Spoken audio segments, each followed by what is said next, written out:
안녕하세요. 이번에 새롭게 가스펠 프로젝트 이어서 강의를 맡게 된 김상래 목사입니다. 우리가 가스펠 프로젝트라고 하는 이 하나님 말씀, 이 성경부 교재를 통해서 창세기부터 계속해서 언약 중심적으로, 복음 중심적으로, 그리고 예수 그리스도 중심적으로 우리가 하나님 말씀을 살펴보고 있는데요. 지난 시간까지 우리가 아브라함에 대해서 살펴봤습니다. 오늘은 이삭을 통해서 또 이삭 이후 야곱을 통해서 계속해서 이 족장들을 통해서 이어지는 하나님 언약이 어떻게 성취되는지 또 우리가 어떻게 반응하고 있는지 그 은혜를 한번 살펴보는 시간을 가지도록 하겠습니다. 그래서 오늘 말씀의 제목은 바로 언약을 재확인하시는 하나님입니다. 언약을 재확인하시는 하나님. 우리에게 언약을 맺어 주셨을 뿐만 아니라 또 순간순간 나타나셔서 그 언약의 말씀을 깨닫게 하시고 또 확인시켜 주시는 하나님의 신실하심에 대해서 오늘 말씀을 통해서 한번 살펴보는 시간을 가지도록 하겠습니다.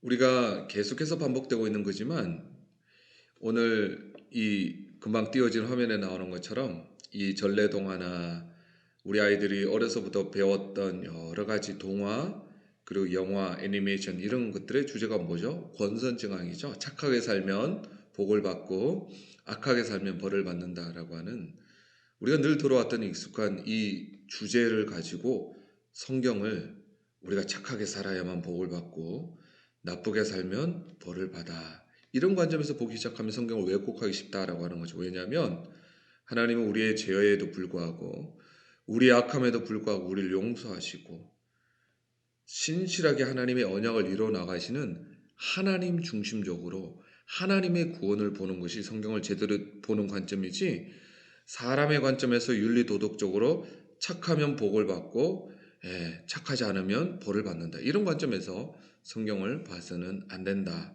어디까지는 하나님 중심적으로 하나님께서 우리를 어떻게 구원하시는지 하나님이 우리의 모든 것의 주제다 이렇게 보고 우리 가야 할 것입니다.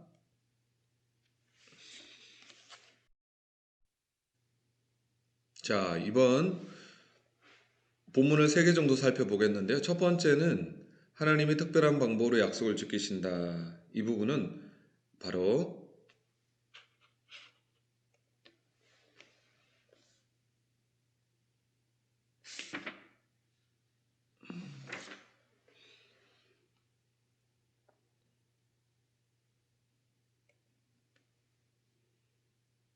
태중의 리브가가 에서와 야곱을 임신하고 나서 하나님께서 어떻게 그들을 낳게 하시고 그들의 장자권을 전수하시는지에 대한 어떤 그런 이야기가 등장하고요.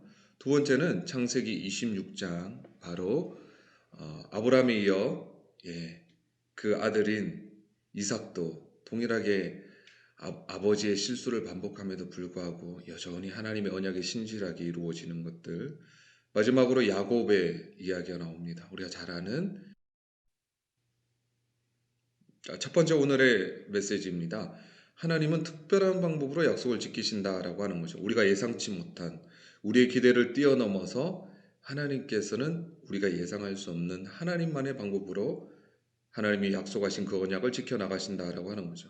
그 예가 오늘 본문에 등장하는 것처럼 하나님께서 약속을 맺어 주셨으면 천하의 그 모래와 같이 많은 자손을 주시겠다라고 별과 같이 많은 자손을 주시겠다라고 약속을 맺어 주셨으면 바로 그냥 결혼도 하게 하시고 또 많은 자녀를 주셔서 그 약속을 보여주셔야 될 것 같은데 놀랍게도 리브가가 불임을 하게 되는 거죠. 참 쉽지 않은 이 상황 속에서 하나님의 약속을 믿어야 되는 거죠. 그럼에도 불구하고 이삭이 하나님 앞에 신실하게 기도했을 때 또 출산을 허락해 주시고요. 또 두 번째가 또 우리가 이해할 수 없는 부분이 고대 우리나라도 마찬가지지만 장자에게 유산을 물려주었는데 놀랍게도 하나님께서는 둘째 차자가 장자가 되리라는 그런 사실 이해할 수 없는 약속을 해 주셨다라고 하는 것이 바로 오늘 첫 번째 메시지입니다. 자, 그럼 우리 질문을 던져보도록 하겠습니다. 하나님께서 우리에게 약속을 맺어주시고 하나님께서 언약을 맺어 주셨는데 왜 때로는 역경을 주시고 고난을 주시고 바로 당장 이루어 주시지 않는 그런 인내와 기다림의 시간, 우리의 기대와 예상을 뛰어넘는 하나님만의 특별한 방법을 허락하신 이유가 뭘까요? 첫 번째는 신앙은 수동적인 것이 아니라 적극적인 것이기 때문입니다. 하나님께서 아무리 우리에게 언약을 주셨고 하나님께서 이루실 것이지만 우리가 그냥 감 떨어지듯이 그대로 앉아 있으면 그 일이 이루어지는 것이 아닙니다. 우리가 어, 이삭이 그러했던 것처럼 기도했지 않습니까? 간절히 구하게 하시고 찾게 하시고 하나님의 말씀을 찾아서 순종할 수 있도록 우리의 의지와 우리의 순종을 사용하셔서 하나님의 일을 이루시기 때문에 하나님께서 때로는 이런 어려움을 허락하신다라고 하는 거죠. 두 번째는 뭘까요? 바로 우리 믿음의 성숙함을 위해서죠. 이 믿음이 성숙하는 것은 이 인내의 기간을 통해서 시간이 필요한 거죠. 약속의 성취를 위해서 하나님만을 더 바라보게 하시고 눈에 보이는 것들은 이루어지지 않는 현실 속에서도 하나님의 보이지 않는 하나님의 약속, 그러나 반드시 이루어질 것을 믿는 이 신뢰하는 과정을 통해서 어떤 일이 일어날까요? 우리 믿음이 자라죠. 아브라함 보십시오. 처음에 우상장의 아들로 부름을 받았지만 그가 때로는 또 그 가뭄 때문에 애굽으로 내려가기도 하고 자기 아내 사라를 누이라고 속이기도 하고 여러 가지 실수를 하잖아요. 그러나 그 과정 가운데 순간순간 개입하여 주시고 깨닫게 하시고 언약을 재확인시켜 주셔서 결국 아브라함의 믿음이 쭉 성장해서 나중에 어디까지 이릅니까? 예, 백세에 낳은 자기 아들 이삭을 바치는 데까지 이르잖아요. 그러니까 이런 어려움을 통해서 하나님께서는 약속을 받은 약속의 담지자인 우리의 믿음이 더 자라게 하시고 성숙하게 하시고 신뢰하게 하시는 거죠. 세 번째입니다. 약속을 받기 합당한 인격과 성품으로 연단시켜 나가는 거죠. 하나님, 그래서 이 마틴 루터라고 하는 신학자가 우리가 하나님을 닮아가고 하나님의 자녀로서의 합당하게 우리의 인격과 성품을 닮아가는 은혜의 수단으로 기도와 말씀뿐만 아니라 이 고난이 있다라고 말씀했습니다. 그만큼 우리가 하나님의 약속은 하나님 그 약속을 이루는 것도 중요하지만 그 약속을 받기에 합당한 하나님의 백성, 하나님의 자녀로서의 합당한 인격과 성품, 삶의 열매를 맺게 하기 위해서 하나님께서 이 고난을 통해서 우리의 모난 부분을, 우리의 그리스도를 닮지 않은 부분을 깎아 나가시는 과정이 바로 이 고난이다라고 생각할 수가 있는 것입니다. 자, 그렇다면 왜 하나님께서는 약속을 이루시는 방법을 우리가 예상할 수 있고 우리 인간의 어떤 합리적이고 논리와 우리의 어떤 예절과 우리의 문화 속에서 그것을 이루셔야 될 것 같은데 때로는 파격적으로 우리의 예상을 뛰어넘으시잖아요. 뭐 장자가 아닌 차자에게 장자권을 주신다든가 약속을 주셨는데 임신이 늦게 이루어지게 하신다든가 이해가 안 되잖아요.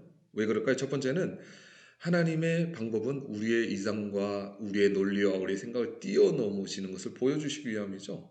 하나님은 우리가 정해놓은 틀과 규칙에 의해서 움직이시는 분이 아니십니다. 그분의 높고 깊은 지식을 인간이 가늠치 못하게 하시는 것입니다. 저는 이런 예를 듭니다. 서너 살짜리 아이들도 어른의 높은 생각을 뛰어넘을 수가 없잖아요. 그들에게는 그냥 자기 앞에 있는 맛있는 사탕을 빼앗아가는 어른이 이해가 안 될 겁니다. 그런 어른은 이 사탕만 먹어서는 아이가 건강할 수 없다는 걸 알기 때문에 건강식을 위해서 때로는 자기가 원하는 것들을 빼앗아가고 자기가 원하지 않는 영양가 있는 음식을 먹이기도 하시는 것처럼 사람이 사람을 이해할 수 없듯이 동일하게 우리가 하나님을 이해할 수 없게 하심으로써 하나님께 구하게 하시고 하나님께 묻게 하시고 겸손케 하시는 거죠. 두 번째는 자격이 없는 자에게 은혜를 베푸시는 이심을 알게 하기 위해서죠. 동생 야곱을 장자로 택하시고 부르심으로 말미암아 만약 첫 번째 에서가 자기가 하나님의 언약의 약속을 받고 축복을 받았다면 당연히 자기가 첫 번째 태어난 장자이기 때문에 그렇게 받는다라고 당연히 생각할 수도 있었겠습니다. 그러나 자격이 없는 자에게 은혜를 베푸시는 하나님의 은혜를 보여주시기 위해서 동생 야곱을 장자로 택하시고 부르시는 하나님을 보여주시는 거죠. 세 번째는 믿음은 바라는 것들의 실상이요 보지 못하는 것들의 증거다. 노아 보십시오. 노아가 앞으로 장차 물로 심판하실 것을 위해서 이그 산중턱에서 아마 산중턱이었을 거로 예상하는데요.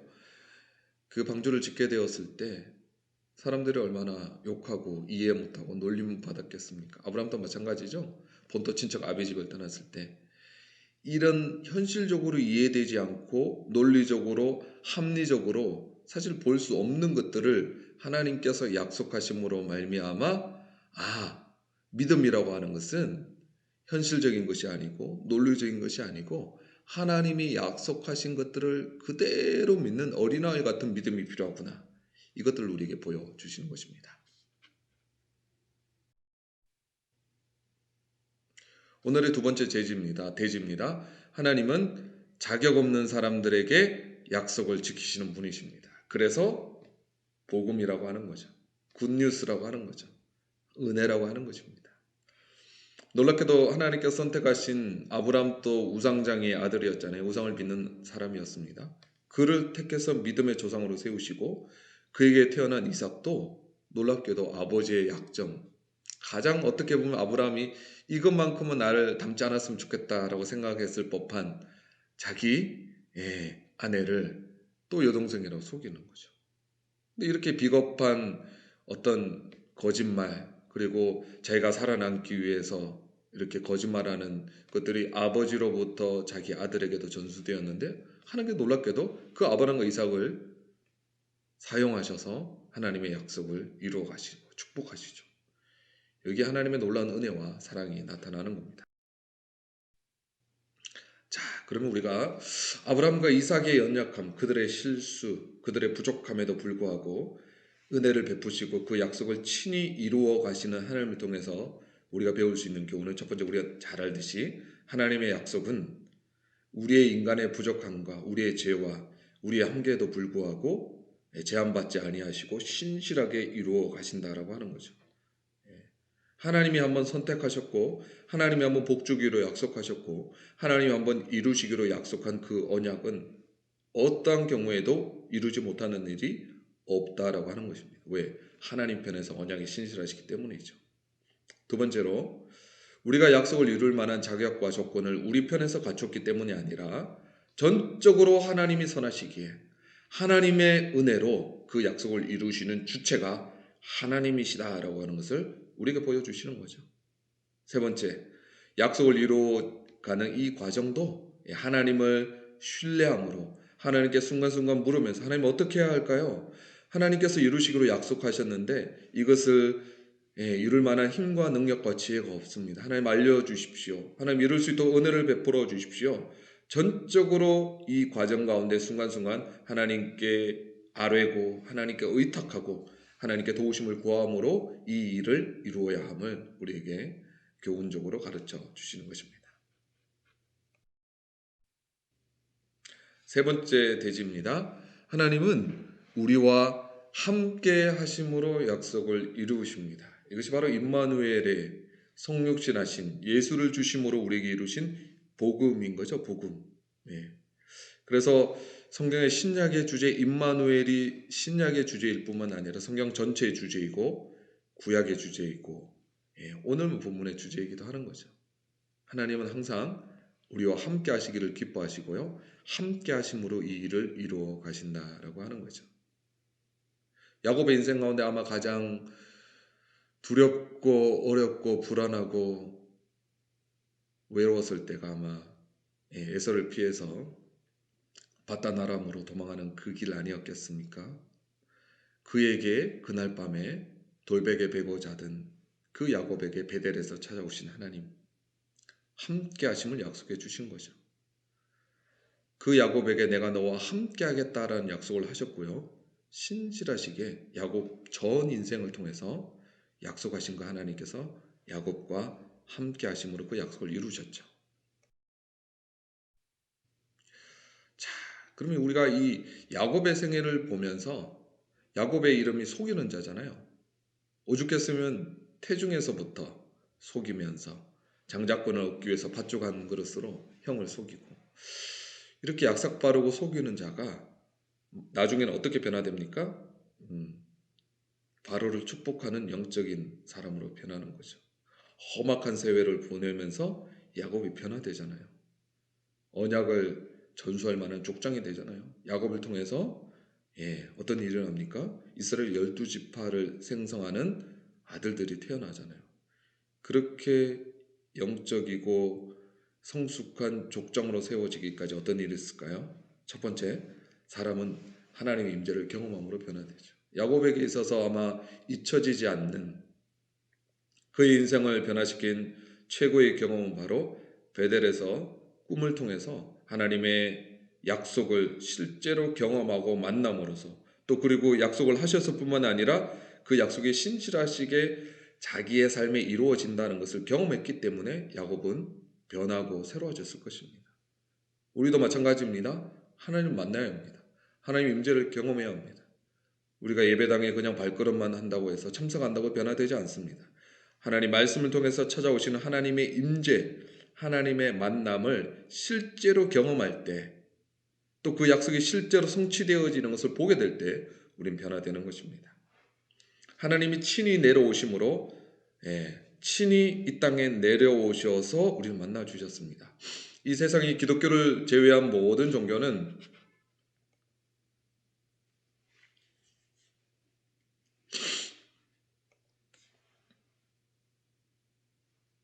사람 편에서 신을 찾아가는 거죠. 너희들이 이런 자격과 조건과 이런 것들을 하면 신이 복을 주겠다 약속하는 것이 세상의 종교입니다. 기독교는 반대입니다. 거룩하시고 존귀하신 그 창조주이신 하나님이 인간 편으로 낮아지셨다, 찾아오셨다, 우리에게 오셨다. 그래서 복음이라고 우리가 부르는 것 아니겠습니까? 바벨탑과 야곱의 사다리가 비교됩니다. 바벨탑은 자기들의 노력과 지혜와 힘으로 하늘에 닿으려 노력한 것인데 불가능한 거죠. 오히려 그것 때문에 하나님의 저주를 받아서 언어가 나뉘어지게 되는 일이 일어나는 거죠. 야곱의 사다리는 무엇입니까? 천사들이 오르락 내리락, 오르락까지는 이해가 되는데 내리락은 뭐죠? 내려오신 거죠. 요한복음 1장 51절에 하늘이 열리고 하나님의 사자들이 인자 위에 오르락 내리락. 인자가 누굽니까? 하나님의 아들 예수 그리스도가 이 땅에 내려올 것을 말씀하셨다라고 하는 거죠. 예수님이 이 땅에 오셨기 때문에 우리가 변화되는 것입니다. 예수님이 오셔서 우리와 함께 하시고 임재 가운데 동행해 주시기 때문에 예수 그리스도 인격을 경험한 사람, 진짜 만난 사람은 변화되게 되는 것입니다. 야곱이 변화되었던 것처럼 약삭 빠르고 속이는 자였던 자기의 힘으로 이 약속을 이뤄보려고 욕심 많았던 야곱이 베델에서 야복강가에서 계속해서 하나님을 만나고 신실하게 역사하시는 하나님의 능력을 경험하고 임재를 경험하고 하나님을 보게 되었을 때 그의 인생이 바뀌었던 것처럼 오늘도 마찬가지입니다. 실제로 우리 삶에 찾아오신 성육신하신 예수 그리스도 복음을 통해서 우리에게 찾아오신 예수님을 만나게 될 때 우린 변화되게 되는 것입니다. 세 번째는 문제 해결이 아니라 하나님을 찾을 때 변화됩니다. 내가 너의 방해가 아닌 방패입니다. 방패와 상급이니라. 뭘까요? 하나님께서 나 자신의 상급, 하나님이 주시는 어떤 복이 아니라 하나님 자신을 찾을 때 우린 변화되는 거죠. 그래서 여러분 기도하실 때 하나님이 주시는 그 어떤 것이 아니에요. 그래서 이번 과를 통해서 배운 핵심 주제는 진실하신 하나님으로 이렇게 귀결이 되겠습니다. 하나님의 약속하신 말씀은 반드시 진실하게 신실하게 이루어 주신다. 이게 바로 신실하신 하나님이죠. 크리소스톰이 이런 얘기를 했습니다. 하나님의 계획이 우리 이해의 범위를 초월하는 데는 많은 이유가 있습니다. 따라서 어떤 경우에도 하나님의 지혜에 경탄하며 말로 다 표현할 수 없는 그분의 사랑을 찬양하게 됩니다. 하나님의 약속을 이루실 때 우리의 이해를 초월해서 이 일을 이루실 때 이유가 있음을 알고 다 이해할 수 없을 때라도 하나님의 지혜는 나보다 뛰어나구나, 놀랍구나 찬양하고 경탄하고 높여드리게 되는 거죠. 만약 우리가 하나님의 높으심과 하나님이 하신 일을 다 이해할 수 있다면 하나님이 아니시겠죠. 하나님은 우리의 지혜를 뛰어넘습니다. 우리의 방법을 뛰어넘습니다. 우리의 예상과 기대를 뛰어넘어서 더 크게 역사하시는 하나님을 기대하고 바라보고 믿는 것. 그것이 우리 성도의 기본적인 자세여야 하는 것입니다. 그리고 그때 우리 입술에서 뭐가 튀어나오는, 찬양이 튀어나오는 거죠. 와, 놀랍다. 하나님의 지혜는 나를 뛰어넘는구나. 그분의 사랑과 그분의 은혜, 그분의 놀라우심을 찬양하게 되고 경탄하게 되는 거죠. 결론입니다. 하나님이 복음 안에서 많은 혜택을 주시지만 그 가운데 가장 영광스러우고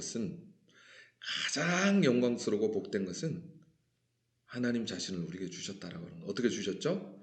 하나님이 사람이 되신 예수님을 우리에게 주심으로 하나님 자신을 우리에게 주신 거죠. 이것이 우리가 받은 가장 큰 복이 되는 것입니다.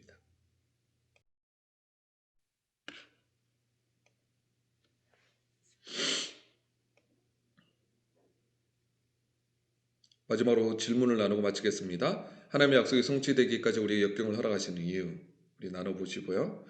하나님의 약속들을 의심하게 하는 상황이 혹시 우리 가운데 있습니까? 경제적, 건강, 가정, 직장 이런 문제들을 어떻게 우리가 극복해야 될지 나눠보시고요. 어려운 상황에서도 어떻게 이런 하나님의 선하심과 하나님의 일하심을 의심하게 되는 이런 의심과 싸우고 불신앙과 싸우고 하나님 어떻게 신뢰할 것인지 나눠보시고요. 어떻게 하나님의 임재, 하나님과의 만남을 경험할 것인가? 그것들이 내 삶에 변화를 줄 것인데 이것들을 위해서 또 우리가 실제적으로 고민해 보시는 은혜가 있기를 바랍니다.